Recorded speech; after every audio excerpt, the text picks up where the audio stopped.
Hello guys, मैं आपका biology educator सूरज sir आप सभी विद्यार्थियों का अपने यूट्यूब चैनल द मार्गदर्शक में स्वागत करता हूं। बच्चे, आज हम क्लास 10th की बायोलॉजी पढ़ने वाले हैं और पिछले वीडियो लेक्चर में हम लोगों ने क्लास 10th की बायोलॉजी में पादपों में परिवहन पढ़ा था। आज हम लोग जो है मानवों में परिवहन पढ़ेंगे। मानवों में परिवहन एक अहम प्रक्रिया है। आइए देखते हैं स्टूडेंट कि आखिर हम में आप में कैसे जो है परिवहन होता है। देखिए बच्चों, परिवहन को पढ़ने के लिए हमको 3 टर्म पढ़ने होंगे। एक पढ़ना होगा रक्त, दूसरा हृदय और तीसरा रुधिर वाहिनियाँ। तो आज हम लोग फाइनली जो है रक्त के विषय में पढ़ने वाले हैं। रक्त के माध्यम से परिवहन के विषय में पढ़ने वाले हैं। तो रक्त को पढ़ने से पूर्व स्टूडेंट हम पढ़ेंगे तरल संयोजी ऊतक।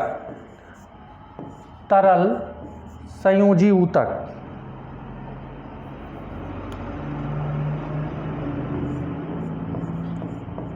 तरल संयोजी ऊतक।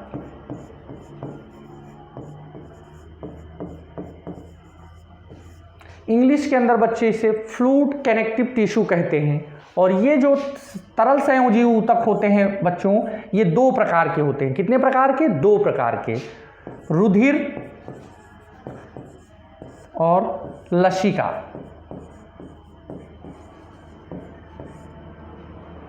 रुधिर को हम ब्लड कह लेते हैं और इसे जो है लिम्फ बोलते हैं। क्या बोलते हैं स्टूडेंट? लिम्फ बोलते हैं। और रुधिर आप सभी जानते हैं, जैसा कि अभी देखा कि रुधिर एक प्रकार का तरल संयोजी ऊतक है। जो रुधिर होता है वो अस्थि मज्जा में निर्मित होता है। कहाँ बच्चों? अस्थि मज्जा में। अस्थि मज्जा में निर्मित होता है। अस्थि मज्जा, जिसे हम क्या बोल लेते हैं? बोन मैरो बोल लेते हैं। क्या बोलते हैं स्टूडेंट? बोन मैरो बोलते हैं अस्थि मज्जा को। और यदि भ्रूणीय अवस्था में बात करें, भ्रूणीय अवस्था की बात करें तो ये जो ब्लड है वो यकृत में बनता है। कहाँ बनता है? यकृत में, जिसे आप क्या बोलते हो? लीवर बोलते हो स्टूडेंट। कहने का मतलब कि जब परिपक्वन अवस्था होती है, मैच्योर एज होती है, तो उसमें भ्रूण जो है अस्थि मज्जा में बनता है और भ्रूणीय अवस्था में ये लीवर में बनता है। दूसरी चीज़ जो स्टोर होता है, ब्लड स्टोर की अगर बात करें तो ये स्प्लीन में होता है। कहाँ होता है स्टूडेंट? स्प्लीन में, जिसे प्लीहा के नाम से जानते हैं। और इसका नष्टीकरण जो होता है इसी स्प्लीन में होता है। इसलिए इसे कोशिकाओं का कब्रगाह भी कहते हैं। कब्रगाह भी कहते हैं इसे। तो हमने आपको बताया कि जो ब्लड होता है ये अस्थि मज्जा में होता है। कहाँ होता है? अस्थि मज्जा में होता है।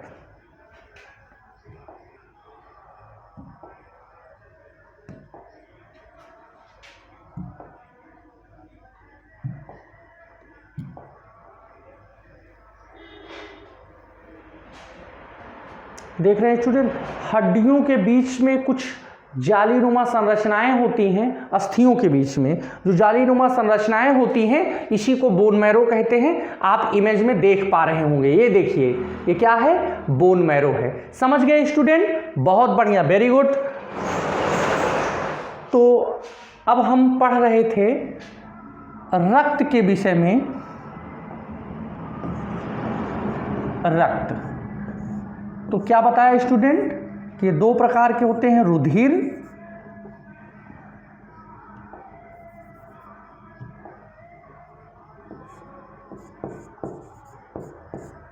प्लाज्मा एवं रुधिर कणिका। रुधिर कणिका।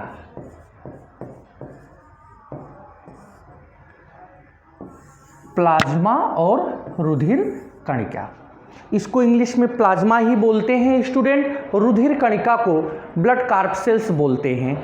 तो आइए जानते हैं प्लाज्मा के विषय में। तो ये जो प्लाज्मा होता है स्टूडेंट,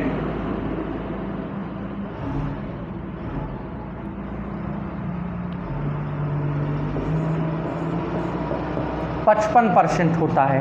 शेष 45% कौन होता है स्टूडेंट? ब्लड कार्पसेल्स होती हैं, रुधिर कणिकाएं होती हैं। मतलब कि जैसे 1 लीटर ब्लड है तो 550 ml कौन होगा? प्लाज्मा होगी, और 45% ये ब्लड कार्पसेल्स यानी कि रुधिर कणिकाएं होंगी। अब स्टूडेंट आइए समझते हैं कि ये जो प्लाज्मा होती है जिसमें 55% ये पूरे ब्लड का 55% प्लाज्मा होती है, और जो प्लाज्मा होती है, प्लाज्मा इसका 90% क्या होता है स्टूडेंट? जल होता है। क्या होता है? जल होता है।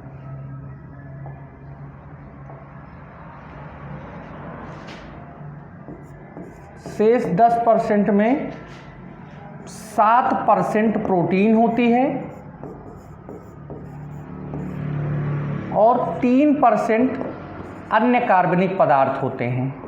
अन्य कार्बनिक पदार्थ होते हैं। समझ गए स्टूडेंट? 7% प्रोटीन होती है और 3% जो है अन्य कार्बनिक पदार्थ होते हैं। और ये जो है टोटल प्लाज्मा का जो ये 55% भाग है, इसका 90% जल होता है, 10% जो है प्रोटीन होती है, 3% अन्य कार्बनिक पदार्थ होते हैं। तो स्टूडेंट आइए जानने की कोशिश करते हैं कि इनमें कौन कौन सी प्रोटीन पाई जाती है। तो इनमें 3 प्रकार की प्रोटीन पाई जाती है। 3 प्रकार की प्रोटीन पाई जाती है।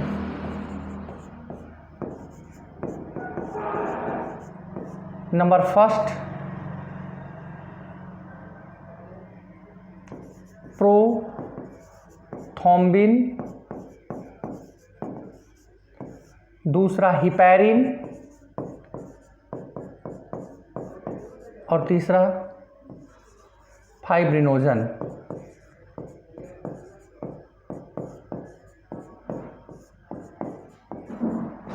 फाइब्रिनोजन देखिए बच्चों, जब हमें हल्की सी चोट लग जाती है तो ब्लड निकलने लगता है, तो कुछ देर बाद ही ब्लड स्वतः जो है बंद भी हो जाता है। तो इसमें बहुत बड़ी भूमिका होती है प्लेटलेट्स की।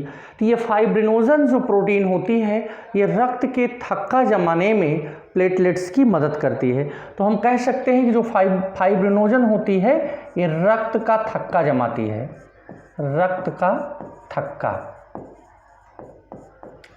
और ये जो है अगर इसको अलग कर दिया जाए फाइब्रिनोजन को, तो 2 प्रोटीन्स बचती हैं, प्रोथ्रोम्बिन और हिपैरिन।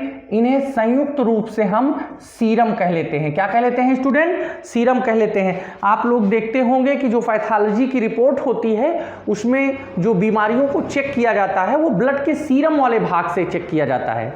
समझ गए बच्चे? कहाँ से चेक किया जाता है? सीरम वाले भाग से चेक किया जाता है। और ये हिपैरिन और प्रोथ्रोम्बिन, ये दोनों का संयुक्त रूप होता है सीरम। समझ गए? बहुत बढ़िया। इसका आप लोग स्क्रीनशॉट ले लीजिए। चलते हैं आगे।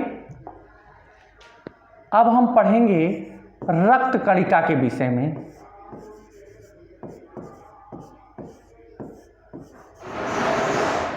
रक्त कणिका, ये रक्त कणिकाएं स्टूडेंट 3 प्रकार की होती हैं। आरबीसी, दूसरा है डब्ल्यूबीसी, तीसरा है प्लेटलेट्स।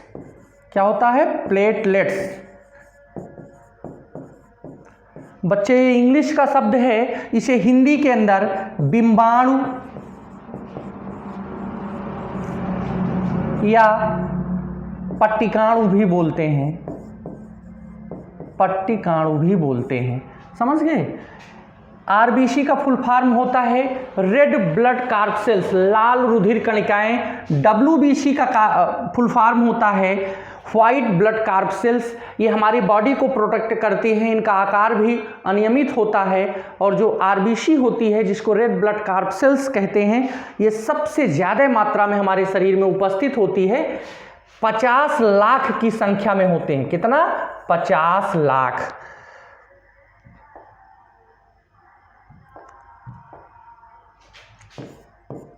एक 120 दिन इनका जीवन काल होता है। WBC मात्र 10,000, जीवन काल 4 दिन, जीवन काल 4 दिन। और जो प्लेटलेट्स होते हैं ये लगभग 5 लाख मान के चलिए कि ये 5 लाख होते हैं और जीवन काल 7 दिन का होता है। कितने दिन का स्टूडेंट? 7 दिन का इनका जीवन काल होता है। प्लेटलेट्स होती हैं, देखे होंगे डेंगू की बीमारी में प्लेटलेट्स कम हो जाती है तो डॉक्टर हमें सलाह देते हैं कि पपीते की पत्ती का जो है जूस पिया जाए। डेंगू की बीमारी में ये प्लेटलेट्स ही डाउन होती है। लगभग 12 से 14,000 प्लेटलेट्स आ जाए तो आदमी का उठना बैठना मुश्किल हो जाएगा। समझ रहे हैं स्टूडेंट? तो रक्त कणिकाएँ 3 प्रकार की होती हैं, RBC, WBC। और जो रक्त होता है ब्लड, इसका रंग लाल होता है। किसके कारण? हीमोग्लोबिन के कारण। हीमोग्लोबिन के कारण। हीमोग्लोबिन स्टूडेंट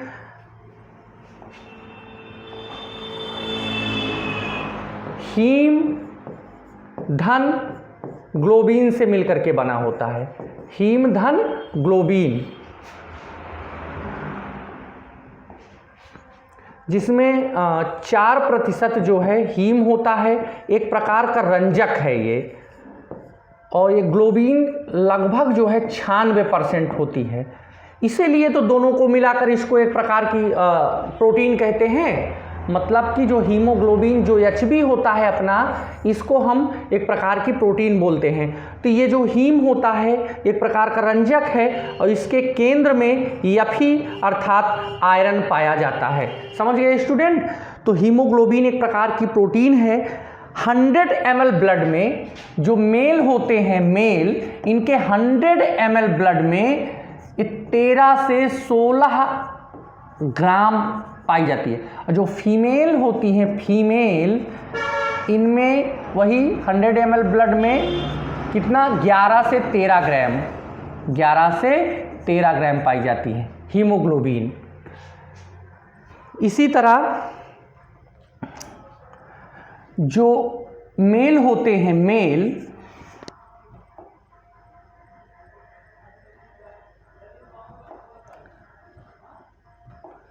इनमें 550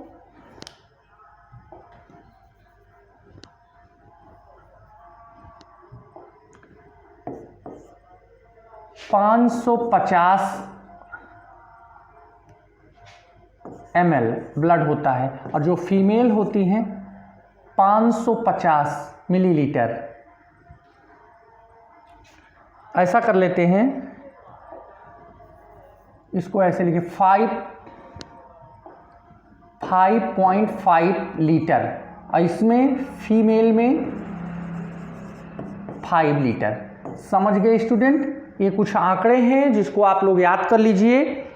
और हमने क्या बताया कि इसका कुछ टेक्निकल नाम भी होता है बच्चे। आरबीसी 120 दिन में नष्ट हो जाती है, इसलिए जब आपको ब्लड डोनेट करने का मौका मिले स्टूडेंट तो आप जरूर ब्लड डोनेट करिएगा। वैसे भी 120 दिन के बाद आरबीसी की कहानी समाप्त हो जाती है। इसको जो है ल्यूकोसाइट बोलते हैं, इसको एरिथ्रोसाइट बोलते हैं, इसको थ्रोम्बोसाइट बोलते हैं।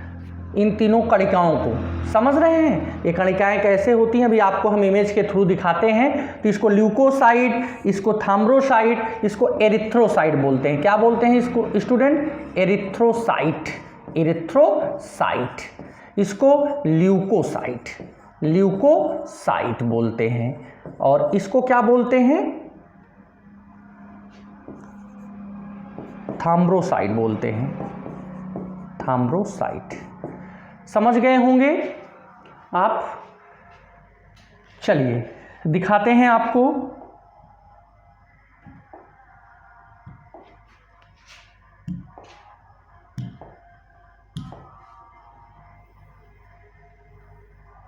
आप देख सकते हैं स्टूडेंट, ये देखिए रेड ब्लड सेल्स, इसको हमने क्या बताया? एरिथ्रोसाइट्स। फिर जो है white blood cells, lymphocytes, leukocytes होना चाहिए। प्लेटलेट्स को क्या कहते हैं? थ्रोम्बोसाइट्स।